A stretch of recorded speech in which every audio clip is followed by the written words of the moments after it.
So I was planning the topic for this video to be the 45 RPM version of Kind of Blue that was recently released, was supposed to arrive today, but didn't. And so therefore, I wanted to talk a little bit more about stereo versions of prestige records. So the reason why I brought this, why I'm bringing this up is because in my last video, I think it was my last video, I was going through some eBay auctions and I referenced that I was speculating that there was a few records that because they were stereo, they were probably pressed on what I call hissy vinyl, or what a lot of people call hissy vinyl. And I got some questions about that. And then coincidentally today, I got in a copy of a prestige record with hissy vinyl. And so I thought it would be a good topic. So I guess let me, just in terms of like definitions, hissy vinyl, when it comes to at least prestige, refers to recycled vinyl, or you could call it sort of less than great quality vinyl. They typically wouldn't use that quality of vinyl for mono pressings, and so I would say most mono pressings that you come across are not going to have that. There are certainly some exceptions. If you ever see, for example, a yellow Fireworks prestige label and it doesn't have deep groove, I would say there's a significantly higher likelihood that it's going to be hissy, or essentially cause a lot of low-level static that is annoying, versus something that is DG. But generally speaking, you're not going to come across it as much with mono pressings. One of the sub-labels of prestige, and there's many, right? There's New Jazz, and there's Moodsville, and there's Swingville, and I mean, there's just a ton. There's folk-oriented ones, and there's international prestige. There's all these different things. Status is one that is recognizable by its bright orange label that I would say is almost exclusively pressed on recycled vinyl. If you see an orange Status prestige subsidiary label, I would steer clear. And the unfortunate thing is there's a few records that are actually only pressed, for the most part, on recycled vinyl. So a great example is Mal Waldron's The Dealers, but there's some others. And so it's really difficult for some of this music to actually find a copy that isn't pressed on recycled vinyl and that doesn't have that sort of low-level hiss. Around the same time that Status was launched, which was sort of their low budget label. I forget exactly how much they charged for those records, but it was less. It was less than the rest of the catalog.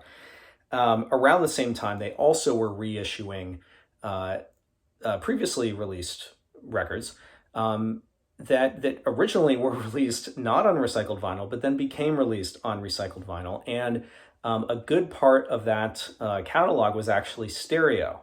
So if you're familiar with the yellow Fireworks label, you're probably also somewhat familiar with the black and silver Fireworks label, which looks like this, right? So, just like the other one in terms of design, but different coloring.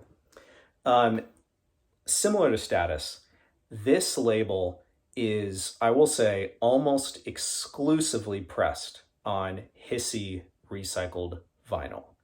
I think I've come across one example, like one record that I got in at some point that wasn't. But I have to say, I own, gosh, I don't even know, behind me, 1, 2, 3, 4, 5, like 6 cubes of prestige records, right? Like I made it a priority to kind of own a ton of them. And I've owned these stereos in the past, and every single time I've sold them. I just got this one in thinking, like, come on, like this maybe this is one of those exceptions, and it was a great title too, right? So John Wright, Mr. Soul. This is one of those records that specifically John Wright's stuff has just been like going through the roof, mostly because of Southside Soul, which is a great record of his, and fortunately I was able to get a mono version of that. But I haven't been able to own this record, and one popped up on eBay, and it was a stereo, and I bid on it. I haven't won an eBay auction in terms of actually bidding on stuff in a really long time. And I won it, and it arrived, and sure enough, it's on recycled vinyl. And it's a bummer. And the thing is that you can actually tell by looking at it. It isn't just, cross your fingers and hope it's not going to be on recycled vinyl. If you look at the runoff or the trail off or whatever you want to call it, the matrix, whatever, what you will see is almost like a texture to the vinyl, right? So it's not perfectly smooth. It almost looks like there's, glitter embedded into the runoff, and that is the tell of whether this thing is pressed on recycled vinyl or not. There's some that are more egregious. You're going to see some of these records that actually have little pressing dimples over the entire disc, and certainly that's going to be a heavy, sort of hissy, sort of crackle. Something like this, it doesn't have the pressing dimples, but you can see it again, especially in the Matrix. It has a low level noise.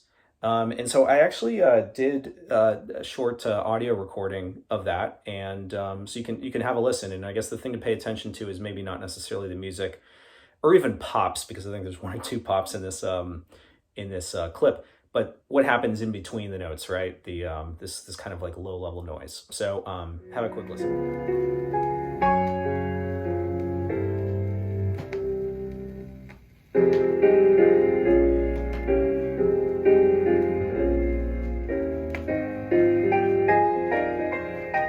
So you probably heard that noise. It isn't overpowering, but more and more, especially as we get used to these like amazing audiophile reissues of all these great jazz albums, having that kind of noise floor is really annoying.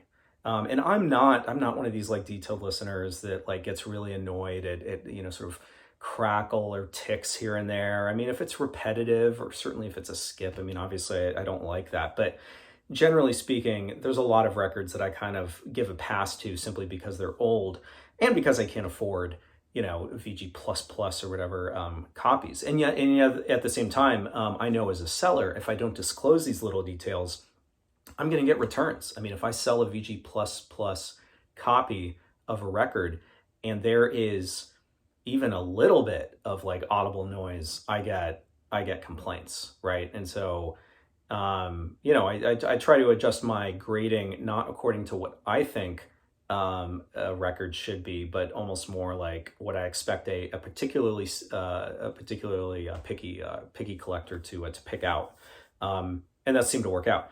But anyway, it's one of those things, like I said, that it doesn't bother me as much on this record. Am I going to return it? I really don't know. I might. I have to listen to the whole thing. As soon as I picked it up, I got it in the mail today, like I said, I knew that it was recycled and it bums me out. So I don't want to scare everybody off of Prestige Stereo entirely.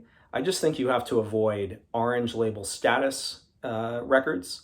And I think you have to avoid these black and silver label stereo records. And I'm just going to say, I don't think you should buy a single one of them. I think that there's some exceptions out there, but they're so few and far between. I don't think it's worth it. And it's really a shame because at the same era, Blue Note was pressing all these great stereo records, right? Contemporary as well. Pressing, Atlantic, like almost every label was pressing these great stereo records, and you cannot get a Prestige stereo record from a certain era that is even really listenable, and it's a shame. One example of a record from an era that actually is okay, because Prestige did clean up their act, is Eric Dolphy's Memorial album.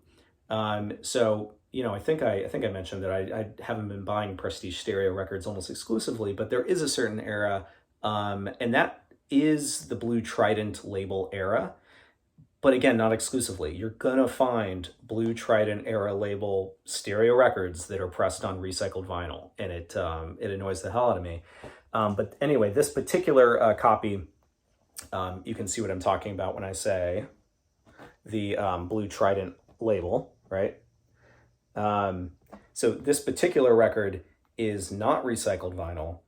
It does sound good. It doesn't have that sort of background, but I can't say that there's a certain catalog number that like this point and forward is safe, because it just doesn't seem to work like that.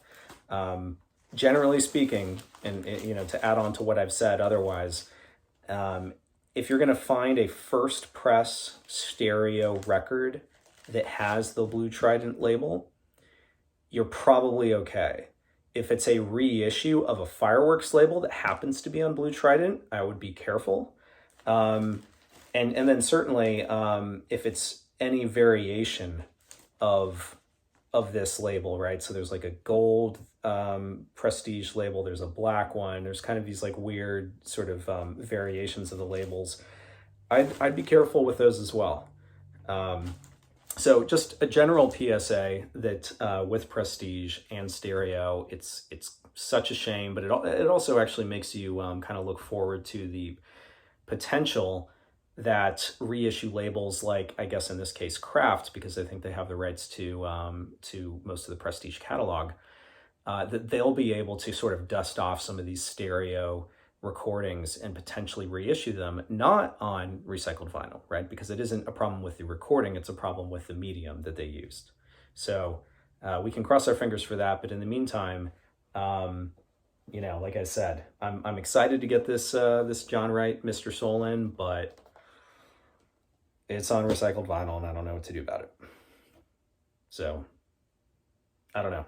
That's it. Hopefully the next one I'll get that UHQR in and I'll talk about that.